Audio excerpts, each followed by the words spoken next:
Hello everyone, আজ হলো মঙ্গলবার, day 3 of healthy and tasty food challenge. আগের দিন রাতে দেরিতে ঘুমানোর জন্য সকালে খুব দেরি হয়ে গিয়েছিল। উঠে আর কিছু বানানোর টাইমই ছিল না, তাই সিম্পল দুধ, ওটস আর কিছু ফ্রুটস আর সাথে নিয়েছিলাম কিছু সিডস।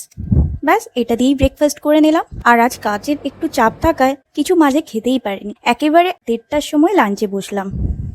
লাঞ্চে ছিল আজ ভাত, মুগ ডাল আর সয়াবিনের তরকারি। তারপর ছুটির পর সন্ধেবেলা এসে এত খিদে পাচ্ছিল, ফ্রিজটা খুলতেই দেখতে পেলাম তরমুজ সুন্দর করে কেটে রাখা। আসলে বাপি এভাবেই সুন্দর করে ফল কেটে ফ্রিজে পুরে রাখে। ফলকে ভাবছিলাম কি বানানো যায়। তারপর আগের দিনের পনিরটা দেখে ভাবলাম এটা দিয়েই কিছু বানিয়ে ফেলি। সব সবজি দিয়ে আর পনির দিয়ে বানিয়ে ফেললাম পনির কাবাব। এতটা যে ভালো হবে আমি নিজেই আশা করিনি। আর সাথে নিয়েছিলাম ধনেপাতার রায়তা, মারাত্মক লাগছিল। আর এটাকে পেট এতটাই ফুল ছিল আর রাতে কিছু খাওয়ার ইচ্ছেই ছিল না। কিন্তু মা বানিয়েছিল রাতের জন্য রুটি আর ঘুগনি। মায়ের বানানো ঘুগনি আমার ফেভারিট, তাই একটা রুটি দিয়ে একটুখানি ঘুগনি খেলাম। So that's it for today, tata.